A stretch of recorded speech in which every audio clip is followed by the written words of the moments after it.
It's a long way to Tipperary, it's a long way to go. It's a long way to Tipperary. Yeah.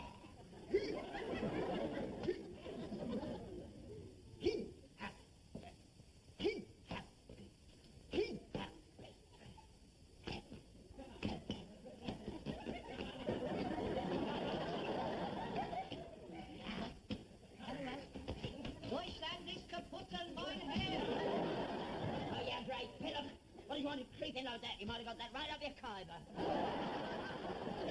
Or you might just like to know that the armistice has been signed. It is all quiet on the Western Front. You can go home now, Tommy. Your home's fit for heroes waiting for you. It's all going to be a new world, lad. It is all going to be different. Well, there's going to be at least 2 to 3 years full employment waiting for you. How about that, then? No, lad. Don't turn Bolshevik. Go home to Blighty and work hard to keep the upper classes in the manner to which they have become accustomed. Don't forget to hand in your rifle, lad. They're going to need that when they turn against you when you go on strike in 1926. But never mind. The means test is just around the corner. It's all together now. Yes, Come on. I'm sorry. You're dead right. It wasn't your fault. You didn't stand a chance. They got me and all in the next lot. Oh, and just like you, just as young, just as gullible, I was going to come back to a new world too. I'm still living in the same house I was going to chop down after your lot. Never mind. It won't happen in the next war. Because when all them people comes crawling out of their atomic shelters, they're going to have to build their own bleeding houses. Because we'll all be dead. You're in a right mood. What's the matter with you?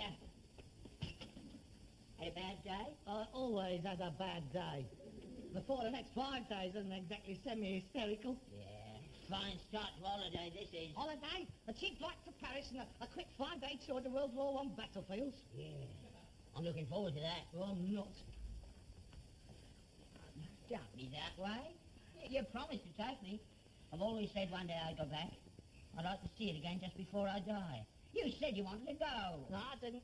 I was going to take you, and I wish I hadn't. I want to go south. I want to get a bit of the old currant bun before the winter gets here. I'm fed up with this country and its poxy climate. Well, you can get sun in Flanders sometimes. Yeah, it's what goes with it that I was worried about. I do not anticipate finding much bikini-clad crumpet leaving about the barbed wire and the shallows on L60. And birds again. Yeah, birds again. Why not? And it gets one holiday a year. So I've got it all worked out this time. Oh, Saint-Tropez. Saint-Tropez, just because you heard there was a beach full of nudes there. Disgusting. There is nothing disgusting about naturalism. It is a perfectly healthy, normal way of living. Any nastiness attached to it is purely into your mind. Yeah, and it's been in your mind ever since you read about it. I've been looking forward to it for weeks. I've been on a cruel diet, and I start to stone on the gut. I was a small sensation down on that beach. I haven't looked so good in years. I'd worn my stretch skin continental briefs.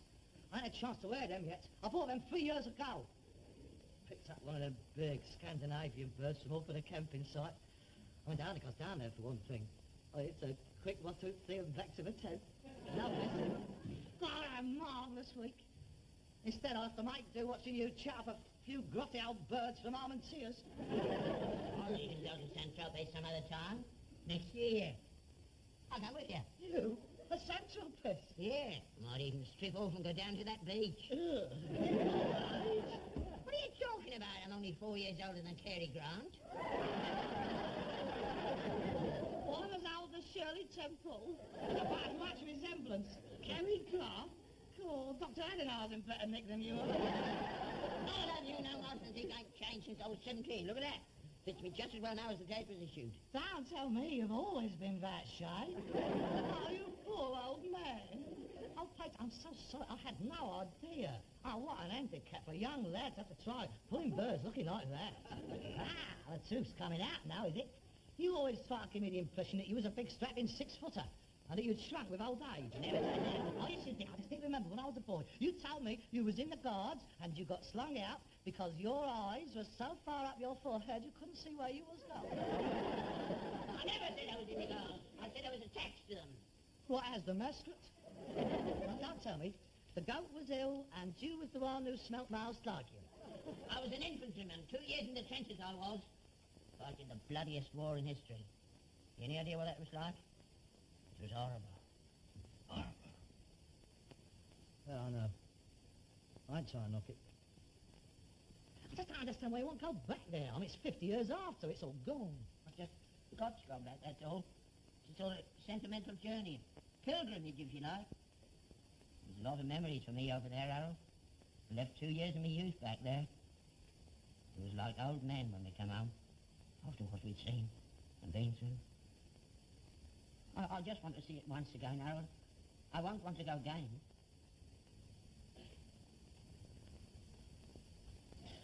Well, I suppose I'll feel the same one day. About Aldershot. I don't see why. You spend most of your time at the glass house. You was never a soldier. God, blimey, I remember the day you got your calling up papers. You spent half the morning rubbing Marmite into your knees, trying to make it look like you'd rheumatic fever. It really worked at all. My knees swelled up lovely. Yeah, would have worked if the MO's dog and I started licking them. Yeah, scared out of your life. Yeah, of course I was scared. Look, I don't want to argue with Toss. I said, I'm taking you to Flanders. You are going. Don't keep on about it. Have you packed? Yeah. Good. Now, go and get ready. I am ready. You're not going like that. I am. I had it cleaned and pressed specially. But, Father, you can't go out dressed like that. Why not? Well, because, well, people will... How can I put this? Well, people will look at you. I hope they do.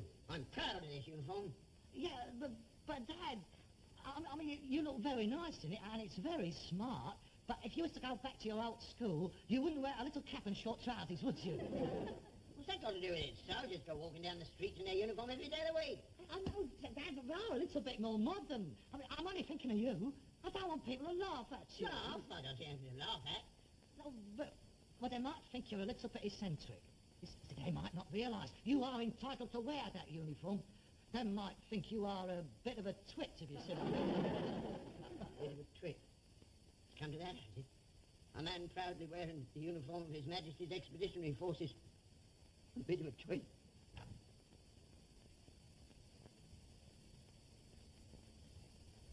Don't be so silly. What do you expect? I mean, what was supposed was a lot of you. But I don't want to be looked at, pointed at, giggled at and stared at all the way from here to the Somme.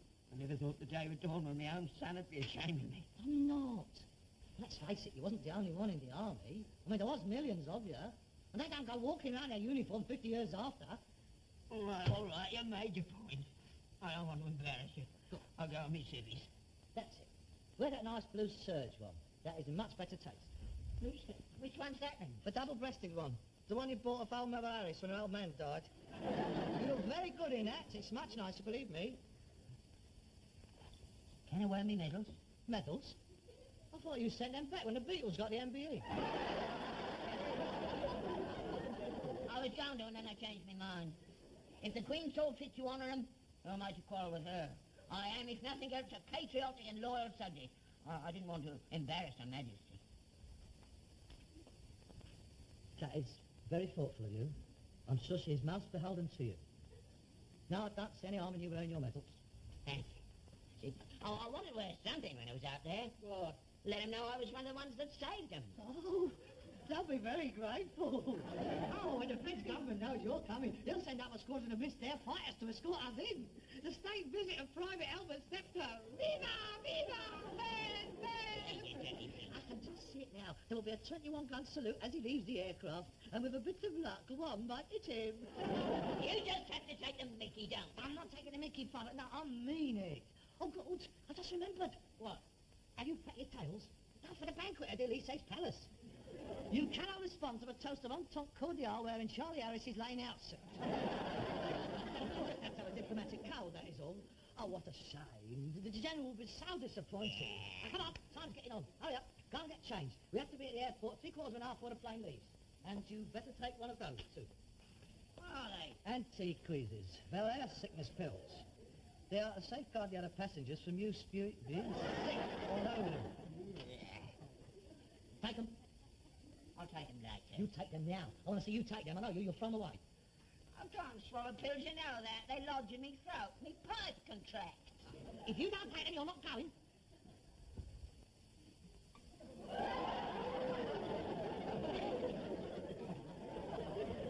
Go on.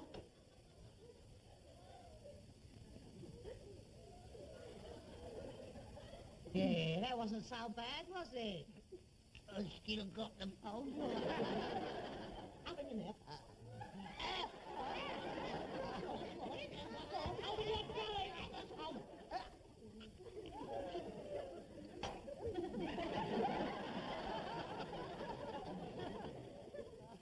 Open your mouth. Open. Lift your tongue up. Up. Up.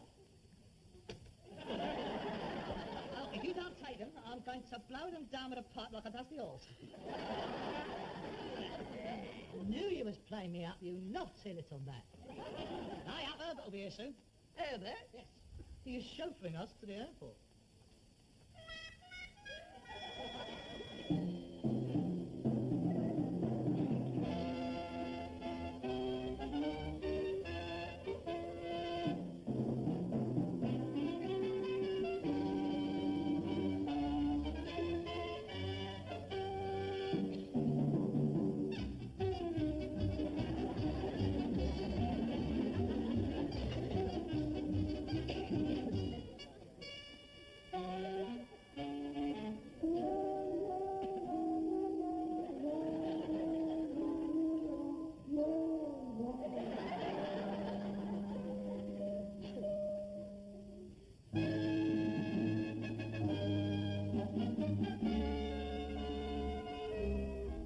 Welcome aboard, sir. Who are you? I'm your hostess. I don't want one. I've read about you a lot. Come and sit with us and drink coloured water for 15 and 6 a ton. I'm surprised that the state registered airline allowing it. That sort of an hostess. She's a stewardess. I do apologise for him. It is his first flight. Yeah. I'm going to France. Yes, we all are. I'm going on a tour of the battlegrounds. Really? In 1914-18 war, I was in 66 time. I don't look it, do I? No, you don't. This is my son, Harold. 38 years. Yeah, he's healthy, too. How old are you? Hey, will you stop? I do apologise for him again. It's getting a bit senile. Oh, that's all right. I quite understand. There are 2 seats for you down there. Thank you. Go on. I was only trying to do you a favour. I don't need your help. I'm not a prize ball to be mated off. I do my own pulling.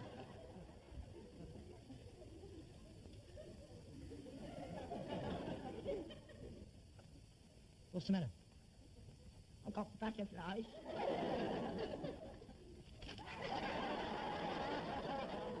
Don't be frightened, Dad. It only takes 35 minutes. You go straight up and it comes down. That's all there's to it. It's the way you come down that worries me. Look, statistics have proved that air transport is the safest form of flying there is. Do you realise you can be born on an aircraft, live on it all your life until you are 65 and never have an accident? Harold, I'm 66. I'm old. What was you? No. Well, then you've got another 65 years to go, haven't you? I'll be 131 by then. I ain't sitting in one of these till then. You're being particularly obtuse today, aren't you? Nothing suggests you should sit in one of these till then. I'm merely trying to point out that statistically, the chances of you crashing whilst flying is very remote. Yeah. But on the other hand, supposing I'm flying to Paris. I'm 131, and I have me accident.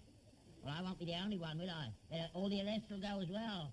And it won't all be 131 either. There'll be healthy young boys of 37 and 38. That shocks your statistics up the spout, hasn't it? Shut up. Fasten your safety belt. What for? Safety. Why? What's going to happen? Nothing's going to happen. It's just in case. Just in case what? Just in case something happens. Let's go by train. Right, now the aircraft's moving. I'm scared. Oh, don't tell me you're scared with all those medals. Don't tell me the Lion of Passchendaele is scared. Aren't you? This is the most dangerous part, the takeoff. If anything's going to go wrong, this is when it'll be. The engines will be flat out, you see. There's nothing in reserve. If anything goes wrong, there's nothing he can do about it. We'll be all right. If we don't, it's an air pocket. We'll fall like a stone if we do.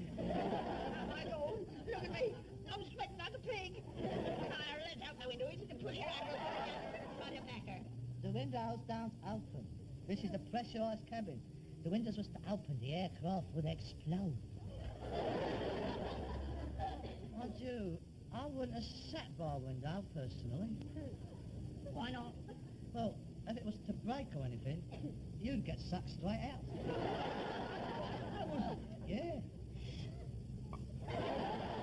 Didn't you see Goldfinger?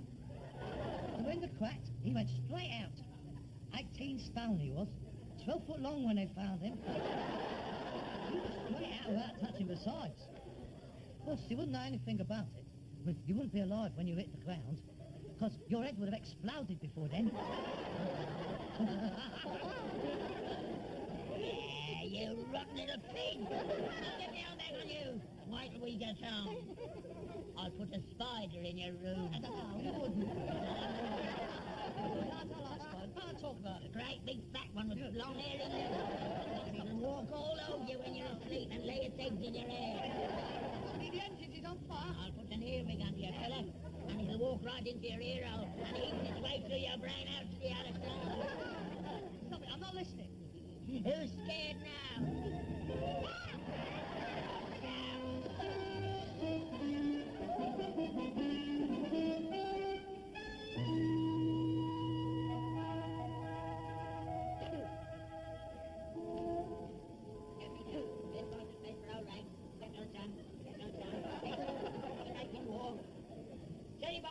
Sound machines, lead, copper, on canvassing. But you never know. People that can afford aeroplanes must have some good stuff at home. Sit down. Tutting on an aeroplane, whatever next?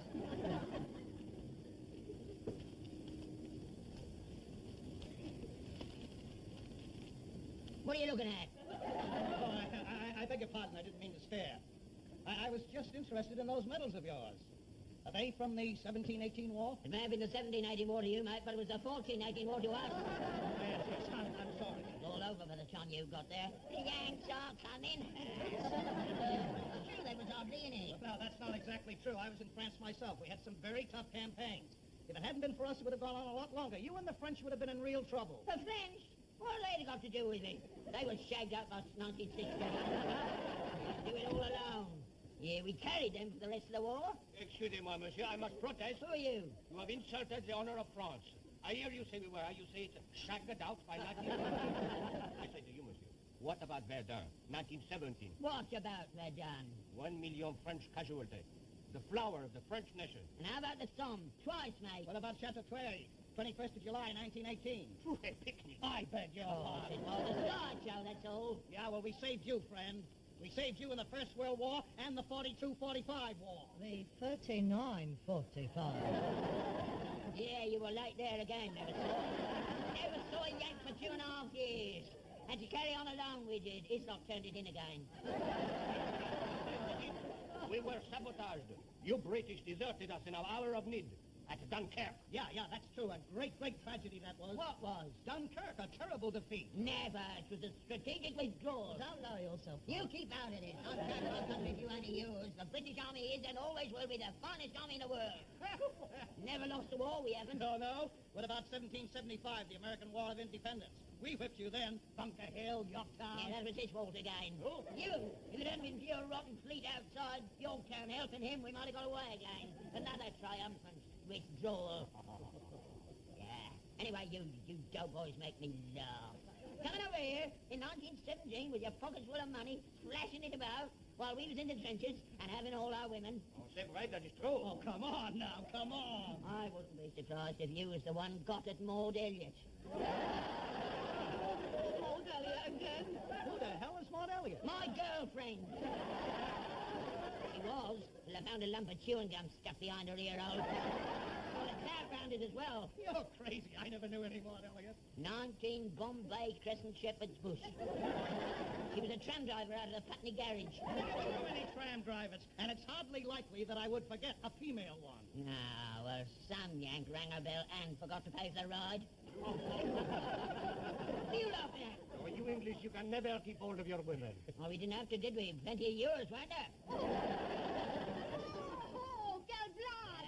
Yeah, you were very friendly, you lot. Very friendly. There's a lot of little English frogs hopping around all there. Oh, qu'est-ce que vous dites, monsieur? C'est pas vrai du tout, monsieur! Monsieur, you have insulted the womanhood of La Belle France. I cannot tolerate such ungallant insinuations. I demand an apology. You insulted our birds first. Will you apologize? No.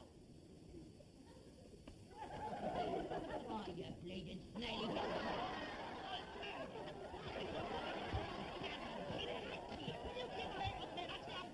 Hey, I'll nice again when it's nearly all over.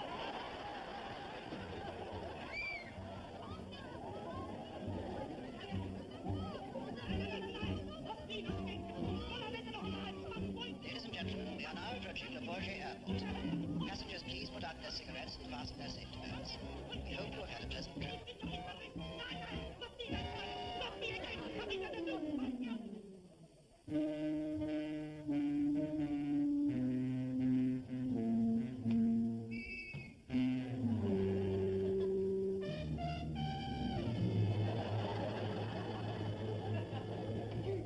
Holiday.